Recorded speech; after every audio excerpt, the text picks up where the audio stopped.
it's not saying that the feeling's going to go away or the emotion's going to go away. But I always challenge people to, when they do something like that, notice what you're feeling before you start it, and then notice how you feel after. Not saying it's going to go away, but just notice if there's any shifts or changes. Like, did the knot in your stomach move to your chest, or like now do you have a headache? Like, just noticing that there are shifts and changes, I think, is powerful. So people know, like, oh, what I feel now is not always going to feel like this. Things do shift and they do move and they do change. I think taking the perspective of just noticing too and observing pushes you into a place of neutrality, so that you're not judging the experience too, which I think a lot of us tend to do. So I appreciate that commentary. It actually makes for a nice segue into some of your area of specialty, which is trauma work. So a lot of trauma, in my experience, has been misunderstood, or at least poorly understood. As the person experiences whatever they do, they can't put words to it. They don't know how to, process it accurately. So how does this translate then, as far as the labeling and the claiming and the naming and that sort of thing? Wait, ask me again. Sorry. I think I got lost in the question. It's not your fault. I think it was me. It's not you. It's me. I also communicate poorly for a guy who teaches people how to communicate. No. So with regard to like identifying, naming, claiming the emotional experience and the feeling physiologically too, right? How does that translate to trauma experience as opposed to grief or loss, and how are they maybe similar or not?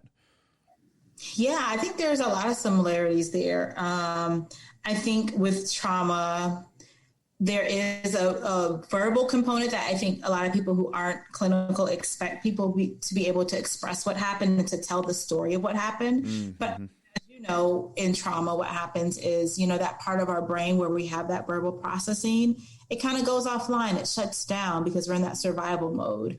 And so a lot of things that are left after a traumatic experience is just the feeling, is the body sensation that you notice. And I think it can be difficult for those who've experienced something traumatic to sit with it, to notice it on their own. That's why I feel like therapy is such an important safe space for people to process when they've had something like that, because it can be difficult to do on your own and to notice. And, a lot of times it can feel like you're re-experiencing it all over again. It's like it's happening all over again. So you don't want to feel, you try to block it out. You have that avoidance, or sometimes, what we call dissociation is just kind of like feeling like you're not inside your body anymore, not attached to yourself. You're detaching from that feeling because it's too painful or overwhelming. So I think it is a little bit different with trauma.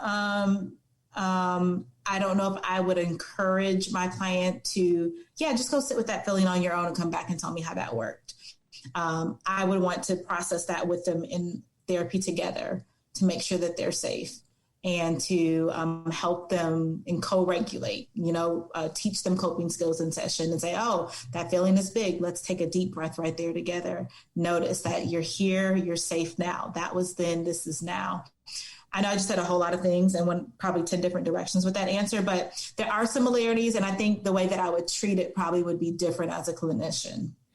No, I find myself agreeing with you a lot there, and it's a new approach. It's not something that I'm familiar with regard to how you walk somebody through it and purposely don't tell them to go do it on their own. And I'm wondering what the risk is there, because I can't quite put my finger on it.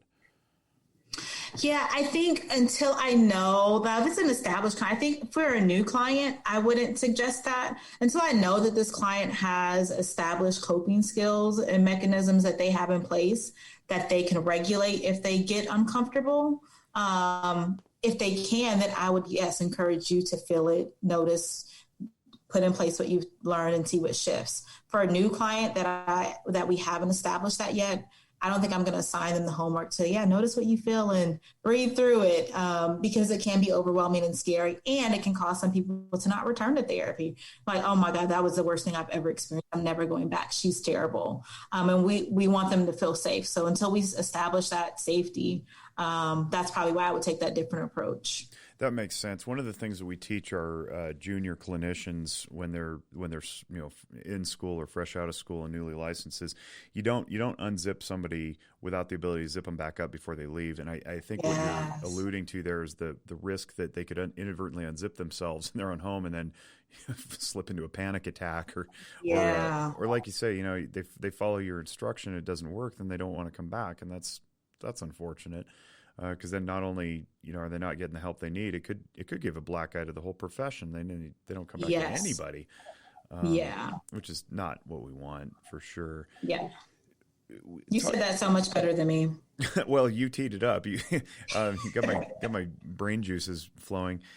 The idea of trauma, what is it for you? Your perspective. We hear a lot of different definitions, but what's your interpretation or definition of trauma? Yeah, I just think it's any experience that overwhelms your ability to cope. That's really succinct. Some people go through like a checklist of things and these lengthy, it's any experience that overwhelms our ability to cope. So that can be a conversation that was traumatic. That can be watching something on Instagram that was traumatic. That can be an experience. And it can even, I think it's not always what happens to you, but it can also be what didn't happen for you. Maybe you had expectation for something. Maybe something happened and you were expecting a response and you didn't get that response. Sometimes the lack of what happened is more traumatic than what happened to you, if that makes sense. You mean like a child going to a parent and getting invalidated? Absolutely. Yep. Sharing that something happened and the parents saying, that didn't happen. Get out of here. Like, no way. Or it doesn't matter, or they minimize it or belittle it. Minimizing. Yeah. Absolutely. Good call. I've seen with clients, that's what stuck with them. Not so much what happened, but when they went to that parent and that invalidating response they got, that's what they have to process.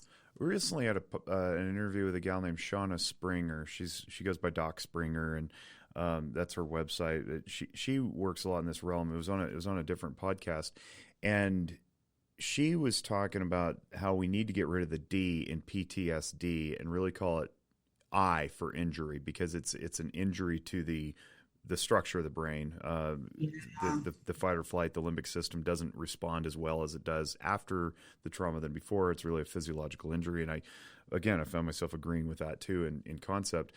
But really, what you're alluding to there is so much lower level than our book, the DSM. For the listening audience, it's the Diagnostic and Statistical Manual of Mental Disorders that we use to diagnose things and send claims off to insurance and so forth.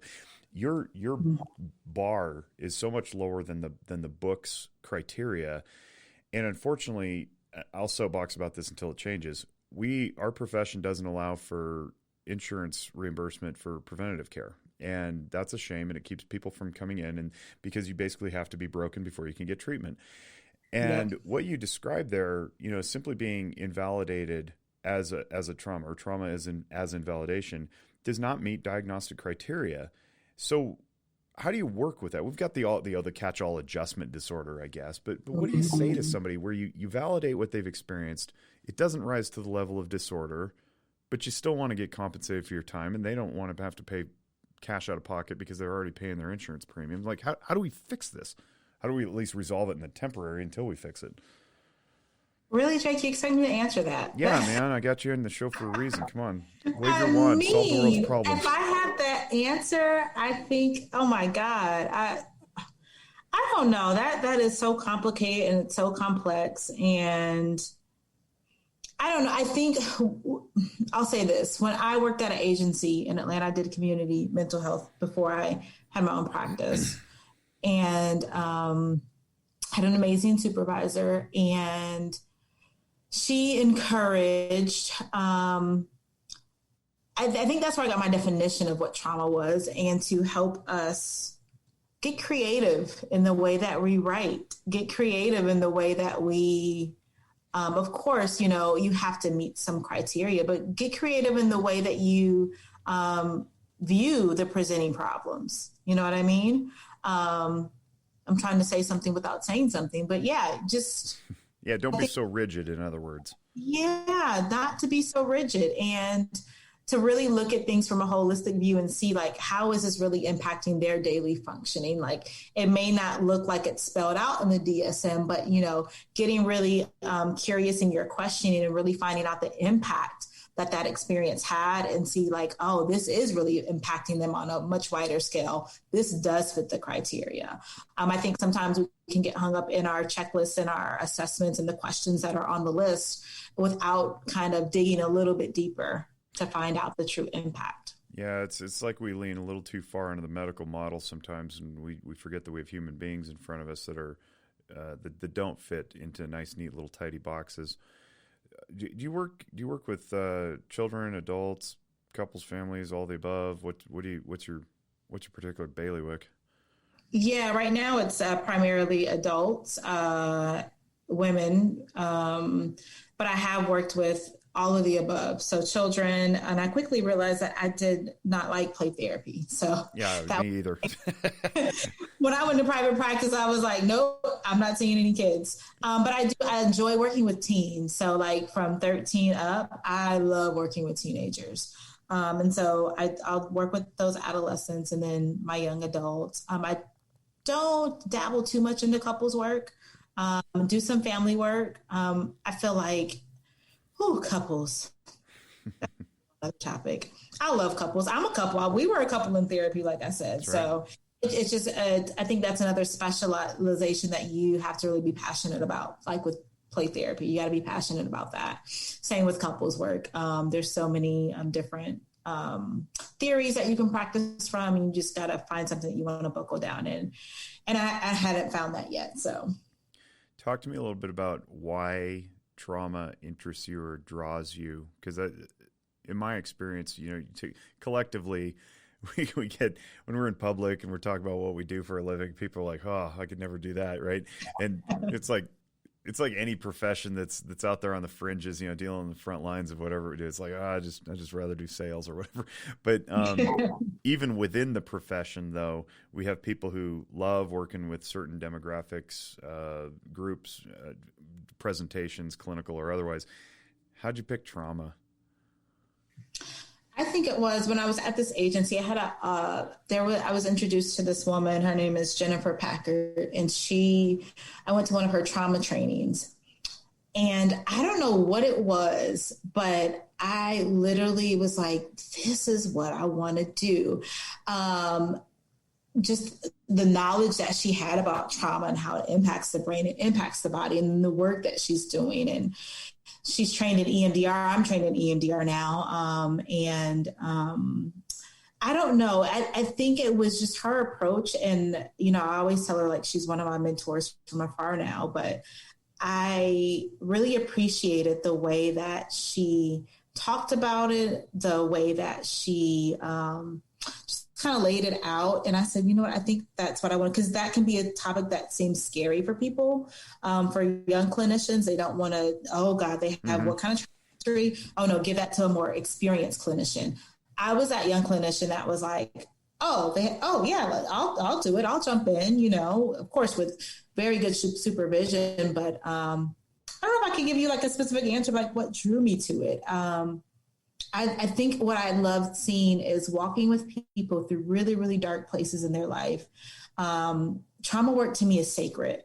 When they've experienced something that overwhelmed their ability to cope and things that can be unspeakable, for them to sit in a room and to share those experiences and to process that, and then to see them work through that and move through that and come out on the other side. That's just such a sacred space to me. And I'm just so honored when people share their stories and their journey with me.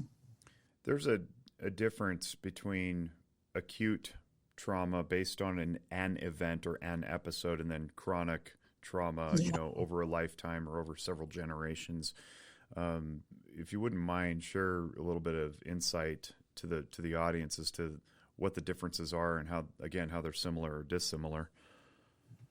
Yeah. So yeah, you just said it. Like with acute trauma, it's like maybe one experience that could be like you had a really bad car accident, right?